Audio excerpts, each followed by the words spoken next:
Yo, aujourd'hui je vais vous partager deux astuces très simples pour s'alimenter gratuitement. C'est parti sur les sentiers de l'autonomie. Alors le premier conseil que je peux vous donner pour vous alimenter gratuitement, c'est récupérer des invendus dans des magasins ou sur des marchés. Alors j'ai trouvé la formule magique pour demander à un vendeur sur un marché ou dans un magasin, un supermarché ou un magasin bio. Donc pour le marché, ça va être bonjour, est-ce que vous avez des fruits et légumes abîmés à donner? Tout simple. Et pour un magasin ou un supermarché, vous allez voir un caissier ou un responsable de rayon et vous lui demandez bonjour, est-ce que vous avez des produits invendus à donner? Donc voilà, c'est une phrase toute simple, une question toute simple et qui marche très bien. Donc la réponse, ça va être oui, venez, ou oui, attendez-moi devant la porte, je vais vous apporter des choses. Ou ça peut être aussi, bien sûr, non, nous ne donnons pas d'invendus. Donc pour les supermarchés, la législation est un peu floue, je trouve. Donc il y a la loi Garot de 2016 qui oblige tous les supermarchés de plus de 400 m² à donner leur invendu à des associations d'aide alimentaire. Mais les magasins plus petits n'ont aucune obligation. Il faut bien faire la distinction entre la date limite de consommation DLC et la date limite d'utilisation optimale DLUO. Donc la DLC, ça va être sur un produit écrit à consommer jusqu'au, suivi de la date. Donc ça concerne tout ce qui est produits laitiers, viande et poissons. Donc quand la DLC, date limite de consommation, est dépassée, le magasin est obligé de jeter ces produits-là ou de les détruire. C'est la loi qui le stipule. Mais pour les produits qui ont des dates limites d'utilisation optimale dépassées, eh bien, il est tout à fait légal de les vendre ou de les donner. Donc ça va concerner tout ce qui est produits secs, les gâteaux, les biscuits, les conserves, les produits déshydratés et aussi les produits surgelés. Et les produits qui ont des DLUO dépassés, la plupart du temps, les supermarchés, les magasins les jettent parce que ça fait pas bonne image, c'est moins vendeur, il y a moins de gens qui vont les acheter. Et donc vous pouvez également aussi, si vous êtes courageux, aller dans les poubelles des supermarchés et aller regarder s'il y a des produits emballés qui sont encore mangeables. Donc il y a plein de gens qui font ça, ça s'appelle être freegan. Et vous pouvez voir sur YouTube des vidéos des gens qui récoltent des quantités de nourriture bonnes, incroyables quoi. Et si ce sujet-là vous intéresse, on appelle ça le glanage aussi. Donc c'est plus pour les fruits et légumes. À l'origine, le glanage, c'est aller récupérer des fruits et légumes directement sur les champs.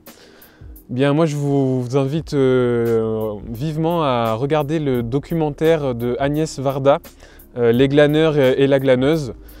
C'est vraiment un film super, moi je l'ai beaucoup aimé.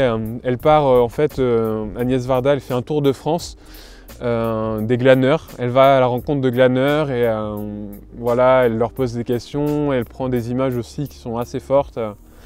Donc voilà, les glaneurs et la glaneuse. Et la deuxième astuce pour pouvoir s'alimenter gratuitement, c'est d'échanger votre énergie humaine, votre force, vos compétences contre des repas. Donc la solution la plus simple, ça va être de s'inscrire sur le site de WOOF, WOOF France. Ça veut dire World Wild Opportunities on Organic Farms. En français, je traduirais ça par opportunité d'apprendre sur les fermes bio à travers le monde. Et donc comment ça marche? Il faut aller sur le site internet. Je vais mettre un lien dans la description de la vidéo. Et il faut s'inscrire, être cotisant, donc c'est 25 € par an. Et une fois que vous êtes inscrit, que vous avez payé 25 €, eh bien vous avez une carte de France ou du pays dans lequel vous êtes, sur lequel vous aurez toutes les fermes bio qui recherchent de la main d'œuvre. Et donc c'est des gens qui vont à la fois vous offrir le gîte et le couvert. en échange de 4 heures de boulot maximum par jour. Et donc ça peut être du maraîchage, ça peut être de l'élevage, voilà, toute ferme bio peut prétendre au woofing. Et c'est aussi un excellent moyen d'échanger avec les paysans, à la fois d'apprendre plein de choses, d'apprendre comment les paysans travaillent, mais également vous aussi vous aurez certainement des choses à leur apprendre. C'est aussi un super moyen si vous voulez faire du tourisme parce que les paysans connaissent très bien leur coin généralement et pourront vous recommander des super balades, des super coins de rivière ou des lieux sympas à visiter. Mais vous pouvez aussi faire des chantiers participatifs si vous êtes bricoleur. Comme moi, vous pouvez faire des chantiers participatifs en éco-construction. Donc pour ça, il y a un site qui s'appelle Twiza. C'est une association spécialisée dans l'éco-construction. Et comme Woof, il propose une carte de France avec des chantiers en cours auxquels vous pouvez participer. Donc là, pour le coup, c'est gratuit, il n'y a pas besoin de s'inscrire. Donc vous pouvez contacter directement les personnes qui proposent leur chantier, qui ont besoin d'aide sur leur chantier. Et la plupart du temps, comme le woofing, le gîte et le couvert sont offerts. Donc quand le gîte n'est pas offert, le couvert l'est presque automatiquement. Donc voilà, là aussi c'est un excellent moyen d'échanger et d'apprendre et aussi de s'alimenter gratuitement. Et enfin, un dernier moyen, c'est d'aller voir un paysan qui habite proche de chez vous et de lui demander s'il serait prêt à échanger une après-midi ou voire une journée d'aide, de bénévolat, contre un panier de légumes par exemple, contre un peu de viande, contre des fruits.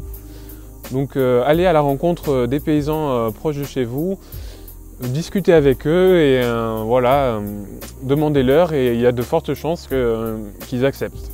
Voilà, j'espère que cette vidéo vous a plu. Comme d'habitude, si c'est le cas, vous pouvez la partager à vos proches, à vos amis, à votre famille. Et si vous avez des questions, vous pouvez bien sûr laisser des commentaires, j'y répondrai avec grand plaisir. Et je vous dis à bientôt sur les sentiers de l'autonomie. Salut!